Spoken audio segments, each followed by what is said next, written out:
जिल्हा मध्यवर्ती सहकारी बँकेच्या निमित्तानं होऊ घातलेल्या इलेक्शनच्या संदर्भात ठराव जमा करण्याची प्रक्रिया सुरू आहे आणि या दरम्यान या विभागाची तथाकथित काही अध्यक्ष म्हणतात काय असे एक आमच्या मित्राचे चिरंजीव परवा एक त्यांनी बाईट दिली.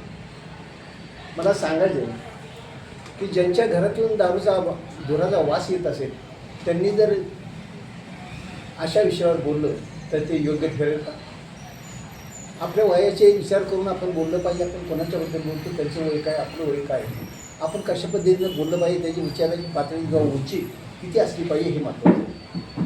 आज मला इथं सांगायचं आहे की ज्या पद्धतीनं आपण 99 सालचा विभागाचा या विभागात घडलेल्या घटनेचा उल्लेख केला, त्या संदर्भात मला सांगायचं की 99 साल जर विचार केला तर आपण ज्या 99 सालाबद्दल बोलतात त्यावेळेला आपली उंची किती होती, आपण फुलपेंट तरी घालत होतं का ह्याचा विचार करण्याची वेळ आली.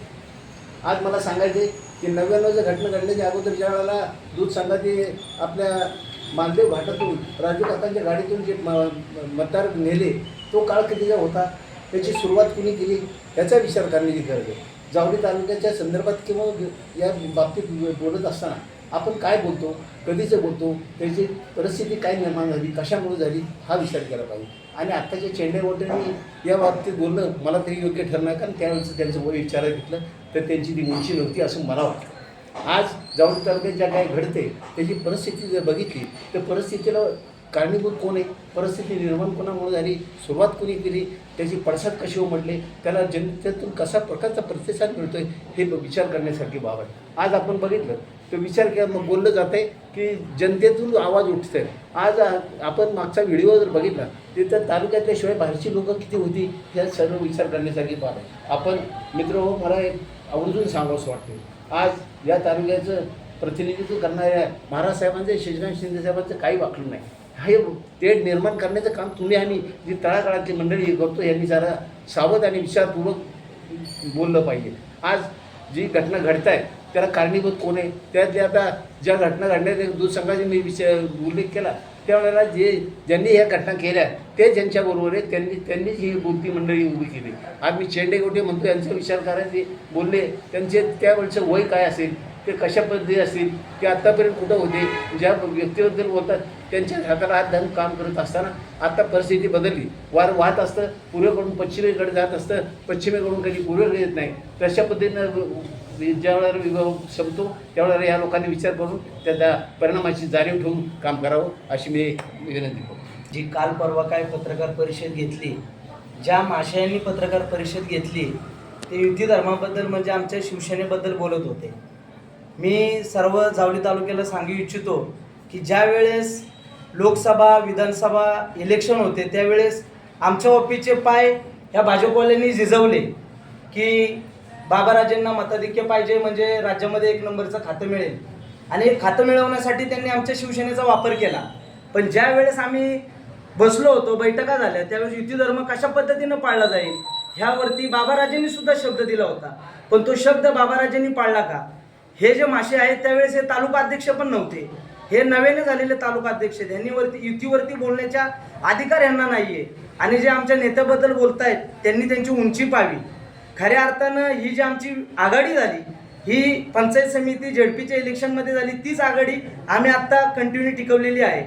आणि जे गुंडगिरी किंवा ह्याबद्दल भाष्य करतायत, आज खऱ्या अर्थानं मी तालुका प्रमुख म्हणून सांगू इच्छितो की शिवसेनेचा वापर तुम्ही करत असताना ज्या वेळेस तुम्हाला गरज होती त्यावेळेस तुम्ही वापर केला, आणि आत्ता खऱ्या अर्थानं हे 3 पक्षाचं सरकार असताना ह्या सरकारचा जो गैरवापर कोणता पक्ष करतोय हे संपूर्ण राज्य बघतंय.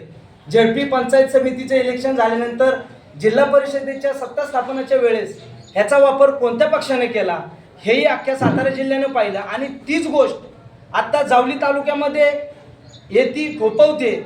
जे गुंडगिरीची भाषा करतायत त्यांनी आम्हाला युती धर्माविषयी सांगण्याची गरज नाही आहे, त्यांनी त्यांची उंची तपासावी. आणि आमच्या राज्याच्या प्रवक्त्यांवरती ते बोलत आहेत, त्यांना बोलण्याचा अधिकार आमच्यासारख्या लोकांवरती त्यांनी वाक्य केलं तर आम्ही त्यांना उत्तरं द्यायला तयार आहोत. आमचे सर्व पदाधिकारी तयार आहेत. जावली तालुक्यातील शिवसेना ही स्वयंभू आहे. आमच्या नेत्यांनी जे आदेश दिलेत त्या आदेशानुसार आम्ही काम करतोय. त्यांनी आमच्या पक्षाबद्दल आणि आमच्या कुठल्याही नेत्याबद्दल जर इथून पुढे वाक्य काढलं तर आम्ही त्यांची जावली तालुक्यामध्ये सर्वांसमोर कपडे फाडल्याशिवाय राहणार नाही. जावलीच्या जनतेला माझी कळकळीची विनंती आहे की बाबा राजे, शशिकांत शिंदे साहेब हे दिग्गज नेते, ह्यांच्यामध्ये कुठे मतभेद किंवा काही नसताना हे जे कालचे कार्यकर्ते आलेले त्यांचा अभ्यास नसताना ते दुसऱ्याच्या गावावर बोलतात, त्यांच्या स्वतःच्या घरात दारूचे अड्डे आहेत, ते त्यांनी पहिले क्लिअर करावे. मानसिक संतुलन बिघडवायचं काम हे करतात. कॉन्ट्रॅक्टरनं राजकारणावर बोलावं इतकं जावळीची जनता वेडी नाही आहे. आणि प्रत्येकाने एक लक्षात ठेवावं की आपल्या नेत्याची बदनामी आपण करतो ह्याची लाज वाटू द्या.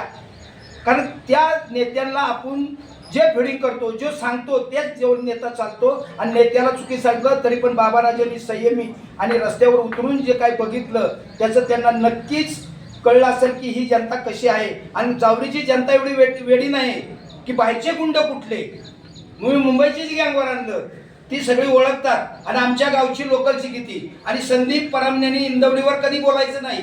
त्यांची इंदवडीसाठी कुर्बानी काय. अरे मी पाहुणा असून माझ्या घरी चहा नाही प्याला, माझं घर तुम्हाला माहित नाही आणि तुम्ही सोसायटीच्या गोष्टी आमच्यात कशाला करता. आणि जो सांगतो ना तुम्हाला फिडिंग चुकीचा तो लपून बसतो मागं.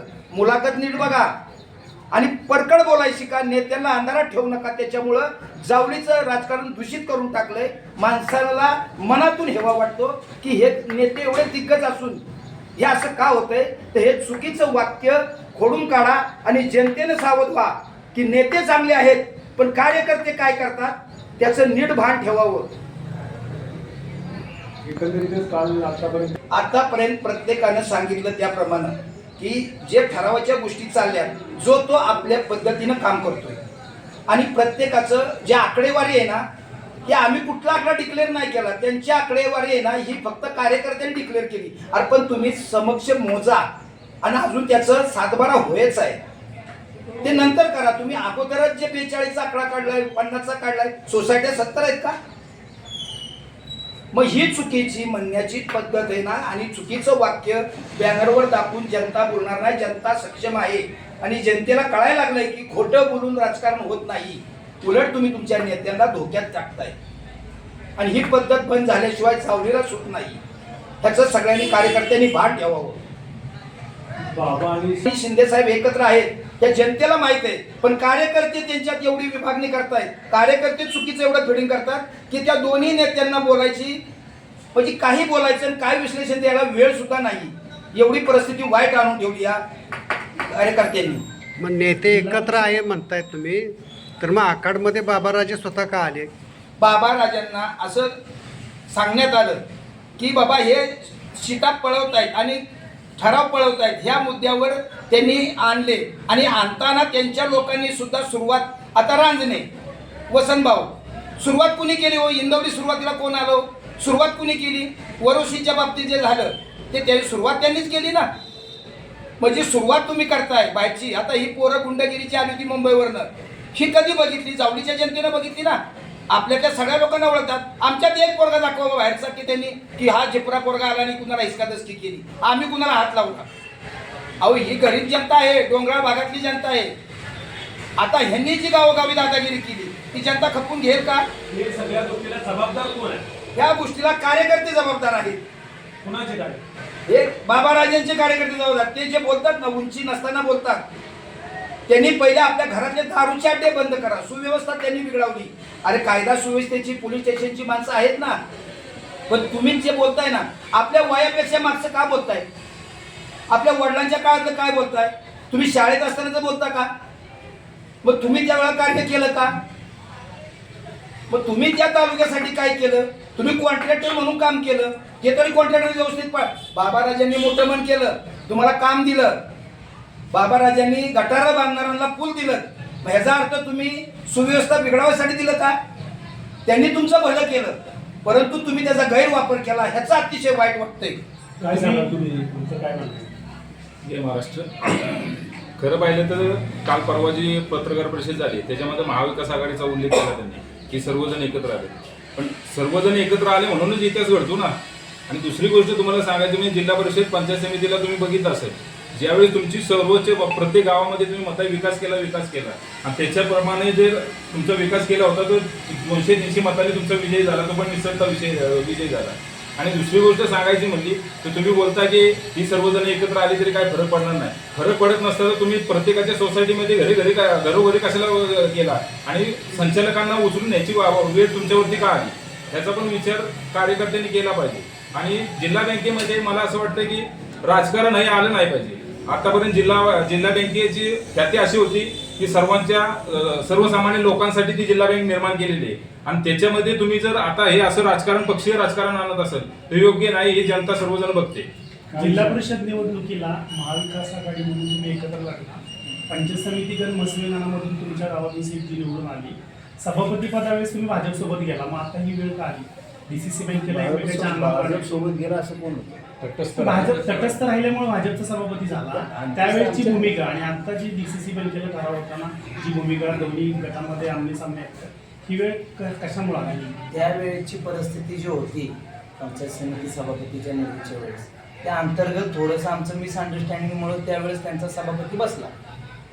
म्हणजे हे हा दोष कोणाचा? दोष म्हणता येणार नाही. हे कोणत्या लेवलला झालं हे मी तुम्हाला सांगायची काही गरज नाही. ही सर्वसामान्य कार्यकर्त्यापर्यंतची बाब नाही, उच्च नाही, पातळीवर ज्या भाजपला सहकार्य झालं तुमचं तेच भाजपचे पदाधिकारी आता तुमच्या कार्यकर्त्यांवर नेत्यांवर चिखलफेक करतात. ही वेळ कशामुळे आली? म्हणून मी सांगितलं आमच्या नेत्यांनी जो समझोता केला, आमच्या नेत्यांनी त्यांच्या नेत्याबरोबर जो समझोता केला आणि सहकार्य केलं, त्याचा हा साईड इफेक्ट आणि दोष आहे. हे थोडक्यात सांगायचं झालं तर गरज सर्वांनी वैद्य म्हणून अशी जी त्यांची आत्ताची वर्तणूक आहे तेवढंच त्याला बोलता येईल की त्यांची वागणूक गरज सर्वांनी वैद्य म्हणून. ज्या वेळेला त्यांना गरज होती त्यावेळेला साहेबांची त्यांच्या वरिष्ठांनी कशा पद्धतीने चर्चा केली, त्याची परिणाम काय झाले तुम्ही बघताय. हे का झालं हे आता त्या वरिष्ठांच्या लेवलच माहिती, आम्ही कसं सांगू शकतो? आता ठराव प्रक्रिया पूर्ण होत आली. एकच ठराव फक्त राहिला 49 मधला. तर तुम्ही ठराव प्रक्रियेमध्ये सगळ्यांनी सक्रिय सहभाग नोंदवला. नाही, ठराव- तुम्ही डीसीसी बँक निवडणूक लढवणार का तुम्ही? एक मिनिट, ठराव प्रक्रिया पूर्ण झाली म्हणता येत नाही. जे काही ठराव झाले त्याचे काय काय पोस्टपोन झाले, त्यांना पुढच्या तारखा मिळाल्या आहेत. अजून 13 तारखेपर्यंत ठराव होत राहणार आहे. त्यामुळे ठराव प्रक्रिया पूर्ण झाली असं म्हणता येईल. रांजणे साहेब त्यांच्या पराभवाचा बदला घेत आहेत का काय याच्यात? रामदेव साहेबांचा पराभव झाला कधी? जिल्हा परिषदेला त्या ते पराभवाच्या गर्तेतनं अजून बाहेर आलेले नाहीत रांजणे साहेब. जो शिवसेनेने त्यांचा पराभव केलाय त्याच्या गर्तेतनं तेही बाहेर आले नाहीत. म्हणूनच त्यांच्या तुम्हाला नेतेही एकही बाहेर ठराव आले नाहीत. दिला नाही ना त्यांनी, असं असं चर्चा कोण आहे. म्हणतं एकही ठराव मिळाला नाही? ठरावाची प्रोसेस शेवटचा ठराव राहिलाय 5 तारखेपर्यंत होईल. त्याच्यानंतर बऱ्याच गोष्टी होणार आहेत. ठराव एकही झाला नाही किंवा आमच्याकडे जास्त आहेत का ते नंतर उघड जिल्हा होणार बँक आहे. निवडणूक होईपर्यंत हा संघर्ष जावळीकरांना असंच पाहायला मिळेल का? हो नक्की, कारण सुरुवात त्यांनी केली. हा संघर्ष यांच्या वागणुकीवरनं असाच राहील आणि जनताही अशीच संघर्ष करत राहणार. कारण त्यांची जी बाहेरची पद्धत आहे येण्या जाण्याची ती त्यांनी बदलावी, तर हा संघर्ष नक्की संपेल. काय इशारा आहे तुमचा भाजपच्या पक्षाला? आता ज्या तुमच्या परस्पर विरोधी लोकांना तुमचा इशारा काय आहे? हे अशी जर त्यांनी पद्धत चालू ठेवली तर आमची जनता लढत राहणार, एवढा आमचा त्यांना इशारा आहे. आणि आम्ही कुठल्याही ह्याच्यात कमी नाही पडणार. काल जी पत्रकार परिषद झाली, कोणाची कुठल्या पदाधिकाऱ्यांची झाली मला त्याच्याशी काही घेतलेलं नाही. पण मी ती जी पत्रकार परिषद झाली ती मी माझ्या या डोळ्यानं बघितली. ती झाली ती ठेकेदारांची झाली, बाकी कोणाची झालेली नाही. मी आणि दुसरी गोष्ट सांगतो, जावली तालुक्यात दहशत कराल, गुंडगिरी कराल बाहेरून येऊन, तर जावली तालुका अजिबात खपवून घेणार नाही. आणि जावली तालुका जशाच तसं उत्तर द्यायला परत बांधेल राहील. ही सर्वस्वी जबाबदारी जावली तालुक्याची आहे. आणि बाहेर जे गुंड येतील तर त्यांना जावली तालुका फोडून काढल्याशिवाय राहणार नाही. 49 ठरावापैकी 42 ठरावावर त्यांनी दावा केला आहे आपला प्राथमिक स्वरूपात. त्यातले मला वाटतं 42 ठरावापैकी कुसुंबी गट आणि कुडाळ गटामध्ये नाममात्र 2-3 ठराव हे तुमचे झालेले आहेत. बाकीचे जे काही ठराव झाले ते सगळे मत्स्य गटात झाले. त्याचं नक्की रहस्य काय की मत्स्य गटात तुमचे बऱ्यापैकी जे काही ठराव झाले त्यात मत्स्य गटाची आता तरी बहुतांशी ठराव हे मत्स्य गटातले. नाही, त्यांच्या म्हणण्यानुसार मी तर म्हणतो 49 पैकी त्यांचे 48 त्यांचेच झाले. एक राहिला तो फक्त अजून शिल्लक घेतो पण त्यांचाच होईल. भाजप जे दावा करते, जे ठराव झाले त्यांच्या बाजूने त्यांच्या तुमचे समर्थक आहेत का? असणार ना. हे शेवटच्या क्षणापर्यंत ही इलेक्शन कसं असतं ही तुम्हाला सांगायची गरज नाही. जोपर्यंत बँकेची इलेक्शन मतदानाच्या स्टेजवर येत नाही तोपर्यंत उत्तर व्यवसाय ठराव कुणीकडे जाईल हे कुणी गेल्या पंचवार्षिकला एकच मताने पराभव झाला. एक मताला पराभूत झाला. ही कारणं तुम्हाला माहिती आहे. वरिष्ठ लेवलने ज्या पद्धतीने हँडल ह्यावेळेस ती भरून काढतील का? आता दोघांचेही बोलण्यात असं आहे की वरिष्ठ पातळीवर काय ठरलं त्याची आपण एक प्रतीक्षा करू. आत्ताच हे वादन व्हायला परवा महाराज साहेबांनी मला दऱ्याच्या वेळेला बोलून घेतलं, तेव्हा शिंदे साहेबांचं माझं काय नाही, वरिष्ठ पातळीवर होईल त्यावेळेला आपण बघू. असे ज्या त्यांच्या बोलण्यात येते ते नक्कीच वरिष्ठ आणि पातळीवर तुम्हाला आशावाद आहे की प्रदेशाध्यक्षांना संधी जिल्हा बँकेला बांधकाम मंत्र्यांकडून मिळेल? बांधकाम मंत्र्यांनी त्यांचे जे संबंध आहेत त्याच्यावरून तर वाटते की त्यांची अंडरस्टँडिंग चांगली असल्यामुळं खालच्या स्तरावर हे वादविवाद न करता त्यांच्या वेटेल वॉर्डची भूमिका कार्यकर्त्यांनी घ्यावी आणि कुठल्याही प्रकारचे टोकाचं प्रयत्न. Okay okay. इथं BJPच्या अध्यक्षांना मी सांगू इच्छितो की आपण विकास कामावरती बोला. दरेवाडी बौद्धन रस्ता आज इथेपर्यंत होऊ शकत नाही, त्यात खिळकोड घालतो आहे. त्याच्यानंतर आपला कुडाळ ते पाचगणी रस्ता आहे, त्यात जी कामं झाली त्या कामांचं पुढांचं तुम्ही स्ट्रक्चर ऑडिट करा. त्याच्यामुळं ह्या जे अध्यक्ष आहेत किंवा हे जे ठेकेदार आहेत त्यांना कसे तोंड कशी पडते किंवा त्यांनी कसले 20-25% खाल्लेले आहेत ते समजेल आपल्याला. त्यांनी वरिष्ठ नेत्यांना हे असं बोललं नाही. महाराष्ट्र गेले 2 दिवस या जावली तालुक्यामध्ये बरंचसं वातावरण ढवळून निघालं आणि त्याला कारण पण तसंच आहे. काहींना एवढा पुटचूळ उठला आहे. अंकुश बाबा कदम या जावलीमध्ये जशी एंट्री झाली त्यांची ते या लोकांना बघवणं झाले. आज ते पक्षाचे प्रवक्ते म्हणून शिवसेनाची जबाबदारी दिली, शिवसेना पक्षाचे प्रवक्ते म्हणून त्यांची नेमणूक केली आणि अशा व्यक्तीचं एरे गेरे काय पण बोलता येईल. त्यांना अजून राजकारणाचा ग माहीत नाही. त्यांनी अशा गोष्टी बोलाव्यात आणि आज बाबांनी जसे जावलीमध्ये एंट्री केली तसे बरेचसं जावली विजन म्हणा, हे पर्यटनाचा विकास म्हणा हा स्वतःच्या खर्चातून बाबांनी केलेला आहे. आणि दुसरं काही नाही, बाबांचं येण्याचं फक्त एवढंच पुटसुळ आहे की एक विरोध असा हा व्यक्ती हे झाला आहे. म्हणजे जावली तालुक्यामध्ये विरोधाला विरोध म्हणून नाही तर चांगल्या कामासाठी विरोध. म्हणजे जिथं बेकार दिसतंय, घाण दिसतंय आणि कोण विरोध करत नाही म्हणून यांचं हे फोपवलंय जे राजकारण, त्याला कुठेतरी खेळ बसवण्यासाठी बाबा जे बोलतायत करतायत. आणि अशी माणसं नको आहेत, बोलणारी माणसं या माणसांना नको आहेत. म्हणून कुणाला पण पुढं करायचं, कॉन्ट्रॅक्टरांना पुढं करायचं आणि त्यांच्याकडे हे वधवून घ्यायचं. कारण हे लाचेरच आहेत ना, कॉन्ट्रॅक्टर हे लाचेरच आहेत त्यांचे. मिळतोय ना मलिदा खायला यांना. म्हणून बाबांवर फक्त वैयक्तिक टीका करायची एवढाच ह्या लोकांचा उद्देश आहे, बाकी काही नाही.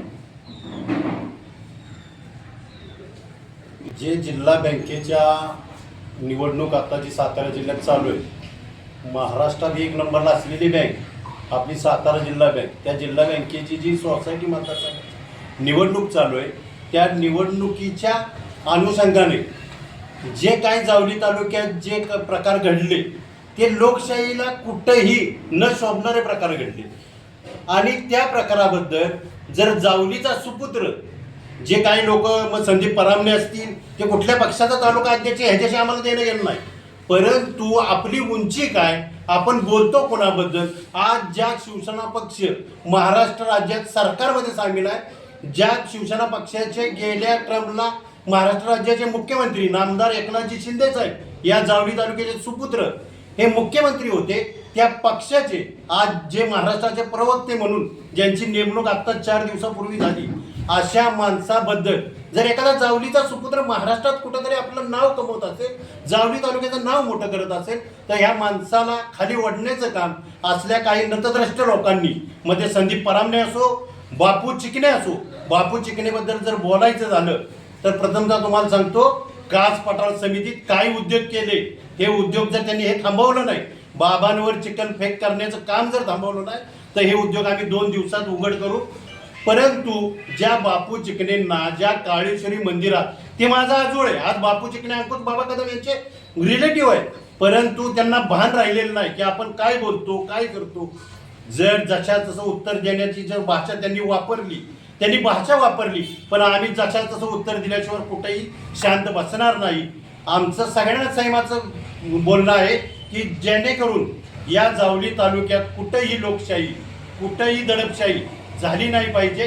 तुमचं इलेक्शन आहे, तुमची निवडणूक आहे, तुम्ही तुमच्या पद्धतीने निवडणूक करा. परंतु जर जावली तालुक्यातील जनतेसाठी एखाद्या लोकनेत्यानं, एखाद्या नेत्यानं जर आवाज उठवला तर तो बाहेरून आलाय, इकडून आलाय. जर त्यांना माहितीच नसेल, अंकुश बाबा कदम हे मालचुंडी गावचे सुपुत्र आहे.